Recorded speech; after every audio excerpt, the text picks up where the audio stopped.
Good afternoon, good evening, everybody. My name is Stuart Ferguson. I'm from 12 Star Capital. We are a consultancy firm that deals in alternative residency and citizenship programs with a very, very specific focus on the EB-5 investment visa program into the United States of America. I've been active in the EB-5 space since 2010, been involved in a number of successful projects, and I have two guests with me today. We've got Leon Versfeld from immigration attorneys Versfeld and Hugo, and then we've got Brennan Sim from EB-5 United. Leon and Brennan, do you want to maybe just introduce yourselves? Thank you, and good morning, good afternoon, wherever you find yourself. My name is Leon Versfeld with Versfeld and Hugo. I graduated from the University of Pretoria in South Africa, served as an advocate in South Africa, practiced in the space of immigration law in the United States for over 20 years. And my practice primarily focuses on high net worth investors, as well as representing Fortune 100, 500 companies as it relates to their executives moving to the United States. All right.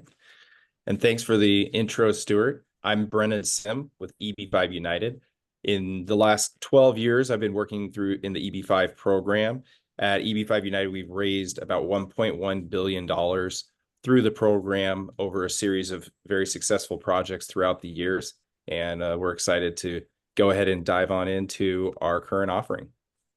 Great. So our topic today is we're going to focus a little bit on the basics of EB-5, EB-5 eligibility, and then we're going to focus on our current project offering, which we are busy with Brennan on, which is the One&Only project in Montana. And obviously, you know, we come across a lot of projects in the marketplace, and certainly this project, without doubt, seems to resonate with investors. We've recently been on an aggressive road trip collectively through the UAE and Sub-Saharan Africa, and then back through South Africa. And now we've gone back to our respective places. And certainly the project resonated with a lot of the investors. Leon, maybe let's start with you, and let's just start with the absolute basics of what is EB-5 and what is the eligibility criteria for EB-5. Thank you, Stuart. So EB stands for employment-based, and then the 5 is the 5th preference category. So there's a variety of other green cards that you can get through the employment, but this particular discussion just focuses on the EB-5 category. This is a category that's been in place since the 90s, where Congress created this category wherein a foreign investor can invest a certain amount of money into the United States, and as a result, get a green card for the principal applicant and his derivative family members. And so on its premise, this green card basically requires that the investor invest in a specific area at a reduced investment amount and create 10 jobs within the US jobs within that specific area. The other part of the EB-5 where you can do a direct investment at an increased amount, but then the onus is on you to create those jobs. So there has been some recent changes on the EB-5 regulation since 2019 that we'll delve into a little bit more here in detail. But from a basis point of view, the EB-5 is to create a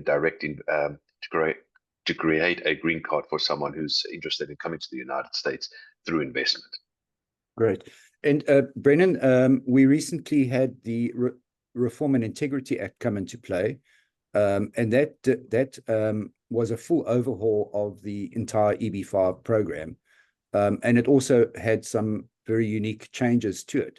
Do you want to maybe just elaborate a little bit on some of the key points related to the Reform and Integrity Act, and then maybe focus a little bit on the rural set-aside visa category, which is really where the Montana project is located? Okay. Well, the Reform and Integrity Act was set out to really protect investors in their EB-5 investment. And it also has revitalized the program in the last couple of years, as it's allowed for a lot quicker processing. So a couple of the main benefits, one of them is that the program got extended through 2027.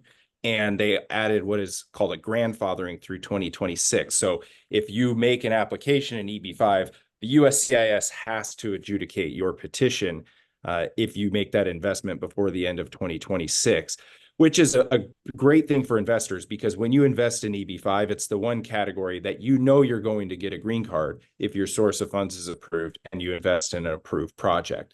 They also allowed for what is called concurrent filing. So if you're in the United States on a work visa or a student visa, you don't have to go back to your home country to get to do an interview to get the green card. You can stay there, but also you can file for that adjustment of status so that you can stay in the US at the time that you file for your green card.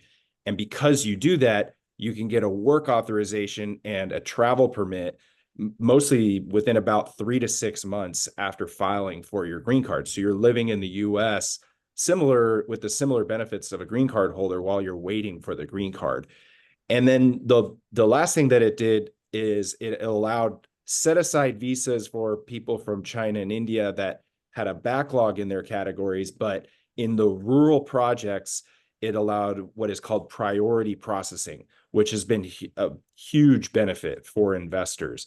And we have seen since the RIA an average processing time of about 9 months in rural projects. And after the projects have been approved, the average time has been about 5 to 6 months. To give some perspective, before this bill was passed, we were seeing 2 to 4 years for an approval. Now, if you still invest into a project in an urban area, we're still seeing processing times around 2 years before you can be eligible to get the green card. But in this priority processing, we're seeing very, very fast approval times, which is unprecedented in the industry. And this has really revitalized the industry. Also, this last year, we saw all the petitions that were outstanding from back in 2018 and 2019 that got slowed down from when they shut down the program for about 9 months in 2021. Those have all been processed now. And so all these investors are getting green cards, and it's very easy to see in the market that the trust in the EB-5 program and the trust in the USCIS has been revitalized. And we're seeing people now obtain green cards so quickly. And so it's been a great shot in the arm for the program. And EB-5 is definitely back and alive now. Yeah. Leon, do you want to maybe just elaborate a little bit further? And then obviously, subsequent, while we were traveling, we had a new president come into play. And obviously, a lot of investors want clarity in respect of, will there be any changes in respect of his immigration policy? I know he still is trying to decide who's going to be the head of immigration, but if we could just maybe forward look, do we see any changes in the EB-5 landscape now that we have Trump back in power? So the short answer is no. We have the benefit of having the EB-5 program under his presidency. And during his presidency, the EB-5 had lapsed, and there was a continuous 1-year incremental extension of that EB-5 until Congress ultimately revitalized the entire program. We also found that under his presidency previously, which his history would at least tell what we can expect, is that he was a great proponent of the EB-5 process. In fact, I know that some of his family members and some of the developments that they've been doing were also utilizing the EB-5. I think that the flip side may be for folks who may have skipped the line and try to come in illegal, they may have maybe some changes coming their way, but not for EB-5 purposes. And Leon, if you could maybe just elaborate on sustainment requirements. I mean, prior to the new regulations coming in, we had investors that invested, had long adjudication timelines, finally got approved, finally got their green cards, and then had to go through a sustainment criteria, which just really made the timeline, in some cases, almost unbearable. So we now have this new rural category, which is a fast-tracked visa adjudication, and then there were some changes to sustainment. Do you want to maybe just elaborate on the changes related to sustainment? Yeah, so just EB-5 has always been, can I get a green card and can I get my money back? The new legislation has really kind of added a third portion to things that we have found the old legislation lacked, and that is how fast can I get my money back? And so, under the old legislation, there was a sustainment period that you needed to have your money still remain in the project until such time that you filed the removal of the condition. And depending on the paperwork that you've had signed, there may be some extensions was granted. And so that has caused some great concern, not only for investors getting their money back, but also for some of the projects that were planning on only having and utilizing that money for a certain period of time.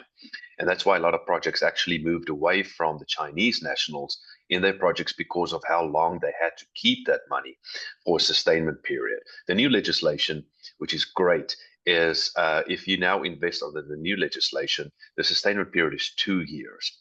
And so whichever comes first, it's either the 2 years or whatever you agree on with the specific regional center, as long as how they're going to keep your money. So for the most part, most of these regional centers has like a 3 year, meeting the 2 year immigration regulatory criteria, and then getting your money back soon thereafter. Yeah. Brennan, related to sustainment, because obviously a lot of people now read that your sustainment period is only 2 years. But I mean, in practical terms, a developer's never going to just take or retain the investor's money for a period of 2 years, because it would be fruitless. I mean, they wouldn't even break ground. Do you want to maybe just elaborate on that? Well, and the other factor in that is that if your construction timeline is less than 2 years, then you don't even get to count all of the jobs. And so that what this is doing to the industry is it is kind of changing the type of projects that are being funded at the moment. And but it's shortening the time period that people are investing in EB-5 projects to about 3 to 5 years. It used to always be at least 5 to 7 years prior to this. But it depends on now. If you're looking at hospitality for, say, like the One&Only project, here we're getting in right at the end of the project where the construction is nearly completed, and the hotel will be able to stabilize in about 3 years, and then we're on path for a repayment timeline. If you're early on in construction, it's mostly just residential that you're able to sell, because then you have to wait for the construction of the project, and then you have to be able to sell the units and pay back the EB-5 investors. You can pay back a little bit quicker on the residential sales when you have that, but you can't fund a residential project at the end of construction, because then you're going to pay back quicker than the 2 years.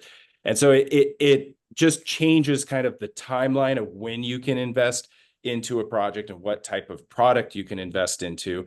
But as you mentioned, Stuart, it's not really realistic to invest in any type of major development real estate project and only have the money in for exactly 2 years. But we are seeing more of the 3 to 5 year timelines rather than the old 5 to 7 or 8 year timelines. Right. Brennan, I think maybe at this juncture, we should maybe focus on your project offering, which is the One&Only in Montana.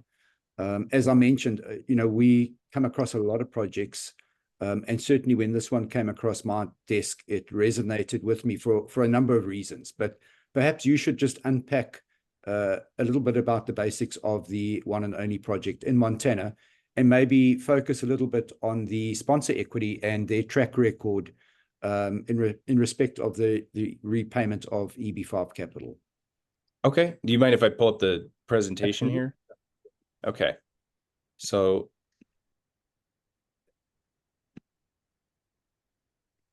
when we are evaluating EB-5 projects, the regional center, what we are doing is we are setting up an EB-5 fund that investors are investing into, and then we're making a loan to the project. So we're on the side of the EB-5 investors. We're not on the side of the developer or the borrower. And if these loans have issues, we're going to lose money just like the EB-5 investors would. So we like to act as a fiduciary and act on the same side as the EB-5 investors, so that our financial interests are aligned. And when we started to hear about the program changes that were going to happen in the RIA, we started searching the United States for the best rural projects that we could find. And we found this string of projects in Big Sky, Montana, with a developer named Cross Harbor Capital Partners. And what Cross Harbor Capital Partners did back in 2009 is they purchased 91% of all the developable land in Big Sky, Montana, which has the second largest public ski resort in America. And it has the only and large public or private ski resort in the entire world. And it's one of the most exclusive clubs in the world, called the Yellowstone Club. So between those two, this is the largest ski area in North America. And we have a developer who essentially owns the entire thing. And they had been very successful in their development history there at the point that we started funding projects in 2019. And they had already done one EB-5 project, and they repaid that back in 2020. So we funded another EB-5 project there called the Montage Hotel, and that was repaid this last year in September. So the two successful projects. And then we moved on to the third project, the One&Only, which is now down to the very end of the raise, and it's nearing the end of construction. And in EB-5, you have to look at two types of risks: your immigration risk and your investment risk. In the One&Only project, as far as the immigration risk, we already have over 10 jobs created for every investor, and you can invest now and still obtain those jobs. So you can invest in this knowing that the 10 jobs are created and that this project has already been approved by USCIS. Those are the two requirements, other than your money being invested for 2 years, to getting a permanent green card. So as long as you make this investment into this project, and your source of funds is approved, you're going to get a green card. And then the 10 jobs are already created. So as long as the money is invested for 2 years, you're going to get a permanent green card. And this project, so we have a great history and track record. The One&Only will be the first One&Only product in the United States. It's obviously a South African brand. They have hotels all throughout Africa. They have a couple in Mexico, a couple in Dubai. And this will be the first one in the United States. And Kerzner International is very excited about this hotel and about to bring it to market. They will start opening the hotel actually over the next month. It will take about a quarter through the first quarter of 2025 to fully open the hotel. And so the great thing about the other risk in EB-5 is your construction risk. And in this project, we've essentially mitigated that because we are nearly completed with the construction. And so we're finding the last few EB-5 investors in this project who are going to fund and be able to get in and get a green card while all the jobs are already created. For all of the other investors who've invested in this project, over 75% of those investors are already approved. And the average timeline to approval, because of the priority processing, has been only 5 months since we received the project approval. So this has been a great project for us in the industry. It was the #1 selling project in EB-5 over the past year. And you can see the construction here at the One&Only Hotel. Up here in the upper left is one of the main lodges. There's 3 main lodges that you can see down in this photo down below, and it looks right up at the mountain. And there's a gondola that goes straight over to the bottom of the mountain, so you can go straight up and ski when you're there in the winter. And then in the summer, there's lots of summer activities as well. So are there any other questions you want me to answer on that, Stuart? Brendan, maybe just unpack the capital stack and how an EB-5 investor is placed, and then maybe unpack the security of that investment in terms of a repayment. In the EB-5, in any EB-5 project that you do, the fund that you're the EB-5 fund that you're investing into, as I mentioned earlier, is going to make either a loan or an equity investment into a project. Now, in EB-5, your returns are heavily capped, because the main return of an EB-5 investment is that you are obtaining a green card for yourself and your family members, all your children under the age of 21.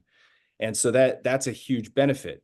So when we start to see investments that are made in equity or preferred equity, or what's called a mezzanine loan, where you're a second position loan, that is a type of financial vehicle that in the regular private equity markets, a mezz loan would be around a 15% return.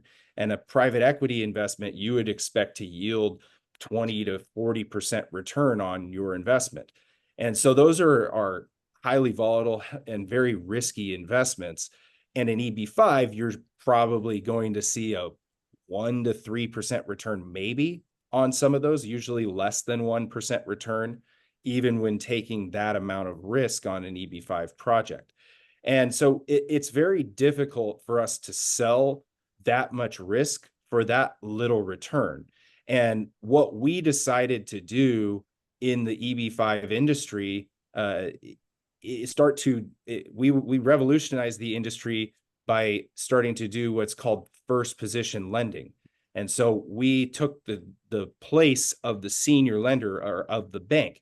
And when banks invest in real estate projects, what they're doing is they're investing to preserve their capital. They're not investing to make a bunch of money. They're investing to outpace the rate of inflation and preserve their capital in the project.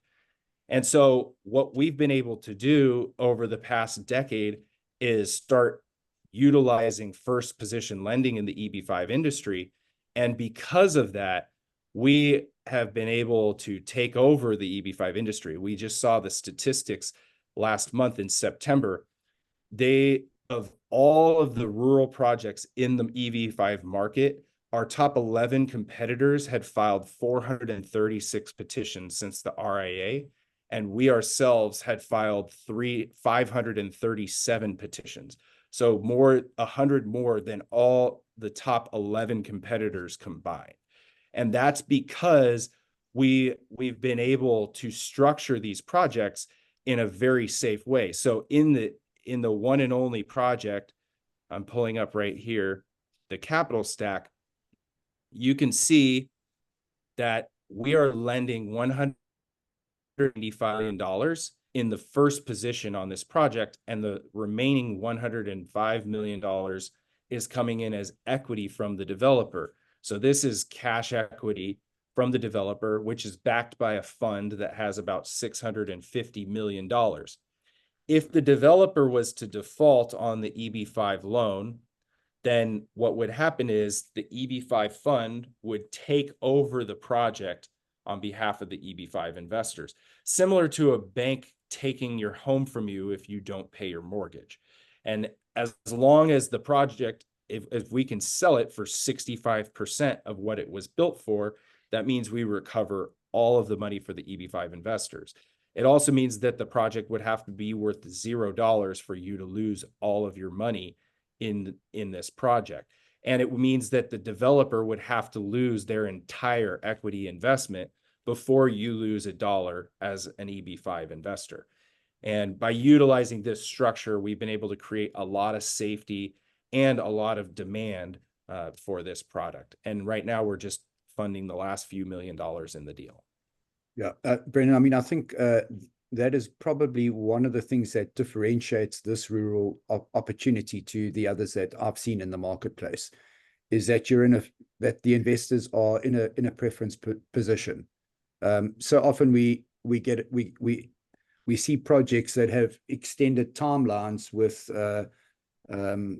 very difficult sort of exit strategies, and here it's pretty concise. You have a timeline in respect of the loan period to the project, and you're in a first preference position. So you have a lot of wrestling opportunity should the developer not be in a position to repay the loan, which is, in my opinion, unique, and what makes this project probably one of the best rural opportunities that I've seen for a long period of time. Agreed. And also, we are also nearly 2 years into the loan term for the investors. So there is only 3 years remaining on the EB-5 loan. And so investors have an opportunity to invest in a project that is pretty much already completed, has all the jobs created, has the project approval, and will pay back in the shortest time period that you're going to find in the EB-5 industry. Great. Leon, for those that are considering a rural project, considering the One&Only, what would be the next steps? And I mean, what sort of funding mechanisms are acceptable by immigration? So I'll start off again just in answering that question. 3 things to consider when you do the EB-5. Can I get a green card? Can I get my money back? And how quickly can I get it back? And I think that this rural project is something that has been introduced into the new EB-5 legislation. So some folks who have historically done EB-5, have looked at EB-5 and researched EB-5, rural projects was not part of that. And rural projects, as we've mentioned, kind of gets preference over all other EB-5 categories to be processed. So the third element under the new legislation bring that back pretty quickly.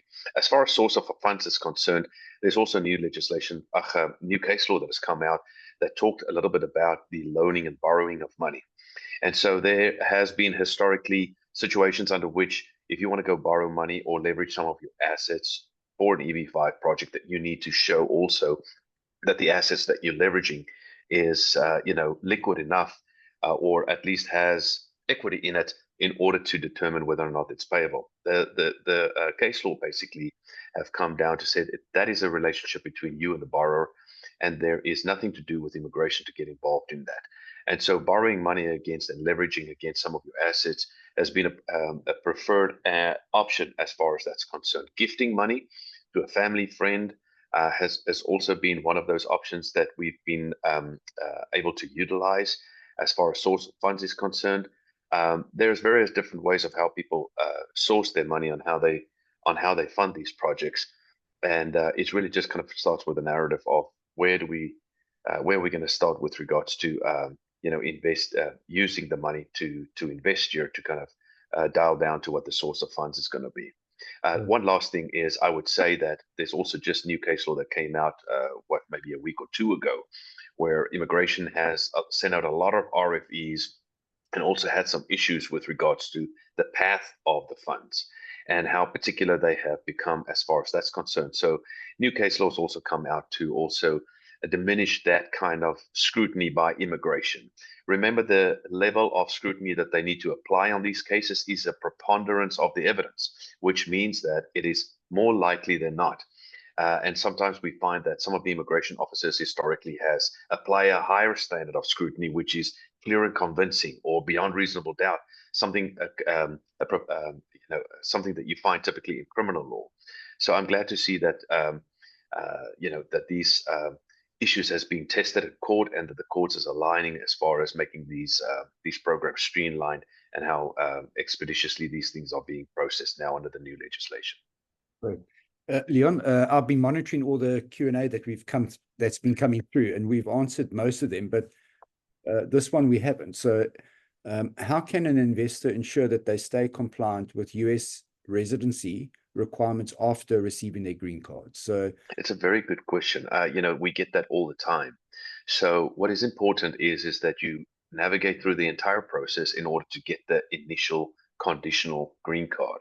Once you have your green card, then you are subject to the compliance of that green card, which means that if you are out of the United States for more than 6 months, but definitely more than a year, there is a mechanism by which we could preemptively file a document called a re-entry permit to preemptively tell immigration that for various different reasons, business reasons, wrapping up your affairs overseas, wrapping up your business overseas, that they will issue you a re-entry permit that will preemptively rebut the presumption that you're abandoning permanent residency.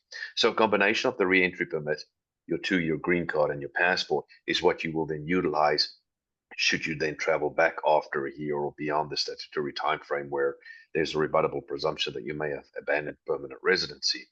We can renew that upon the renewing of your green card as well. And this is not common. This is not just specific to the EB-5 green cards. We have athletes and priests who have also got green cards that have a contract to go play soccer in Europe, and they're not going to come back to the United States every 6 months to keep their green card activated. So we file re-entry permits for them. In the event that you don't want to file a re-entry permit, we usually recommend that you come and check in at least every 6 months. It is not the criteria is not how long you spend time in the United States. The criteria is how long have you spent time outside the United States to determine whether or not you have given a presumption of abandoning permanent residency. Yeah. And Leon, if we can follow on from that timeline to become naturalized, become a US citizen, I mean, that then, deals with having to continuously apply for re-entry permits, moving from a green card to being a citizen. What is that timeline, and what are the criteria to become a citizen? So once you get your initial green card, there's a 5-year timeline that will start running. And the soonest that you will be eligible to apply for citizenship would be after having had your green card for 5 years. At that point in time, we'll look back to see if you have accumulated a total of 2.5 years inside the United States to determine citizenship eligibility. If you've not accumulated 2.5 years at year 5, maybe at year 6, when we look back 5 years, you have accumulated 2.5 years in that 5 years. And that will be kind of a rolling timeline that we will work with. It is not necessary for you to become a citizen in order to keep your green card. You can be a permanent resident, and every 10 years we can renew it without a new investment. It is the same form that you will fill out if you accidentally lose your green card, is the same form we'll fill out 10 years later if you haven't become a citizen and want to renew that green card. So the citizenship, like I say, it's the soonest that we can look at that. It would be 5 years after having your initial green card. Great. Leon, then we've got another question related to family-based sponsorship, either be it a green card holder or somebody who has become a citizen through the EB-5 program. Yes. So oftentimes, we have family members. Remember, the family unit on EB-5 consists of the principal applicant, the spouse, and kids under 21. So oftentimes we find ourselves where maybe one of those in the family unit fall outside of that criteria, typically the kid. And so if the child then gets the benefit of the EB-5, 5 years later, the child then would become a citizen. And as a citizen, they can sponsor their mom and dad through a very simple family immigration process that takes about 12 months in order to get the parents' permanent residency. In the alternative, the parents who become permanent residents and who may have had a child that was over the age of 21 when they filed, once the parents become permanent residents, they can also sponsor their children over 21 that is unmarried. However, that family preference category is that line is pretty long, and usually takes about 5 to 7 years in order to get to the finish line, in order to sponsor your children under that category. Great, perfect. Thank you. Brennan, that's been phenomenal. I mean, I really like the One&Only project in Montana. Certainly on our roadshow that we did, it resonated with our audience. How many slots are still left in the One&Only? I know when we were traveling, we had about 25 odd, but I know that we've had a number of people subscribe, and I know that you've been busy in other jurisdictions. So how many slots do we still have available? At this point, I mean, there are investors looking at most of the remaining spots. I think we had about 10 commitments on our roadshow, and so that left us with about 15 left. There's a couple others that have committed, so we're down to the final spots on the project. And if investors want to get in, they'll need to move fairly quickly. And the one thing that I would like to emphasize is that the most important person in this entire process is going to be your immigration attorney. So the hat that Leon plays here. And the reason why is, again, because the project's been approved. You don't need an approval on that. You just need an approval of your source of funds. And that is what the attorney's job is to look at your funds. And if you want to make an investment into an EB-5 project and do it quickly, that's the first step. That's the first person you're going to pay is going to be the immigration attorney. And once you get that rolling, then you will be able to get into any project of your choosing as soon as that's completed. But that is the initial step to get going in EB-5. Great, perfect. Leon and Brennan, I think that's been a very good webinar. I think that we have dealt with most of the questions. And I, once again, just resonate how excited I am about assisting you with the raising of some capital for this specific project. To the audience, thank you very much for attending. For those of you that are wanting to get in contact with us, you can contact us on our email, info@12starcapital.com. And I have a team that will respond and send you the supporting collateral related to the offering. Once again, Brennan and Leon, thank you very, very much. Appreciate it. All right. Thank you, Thanks, Stuart.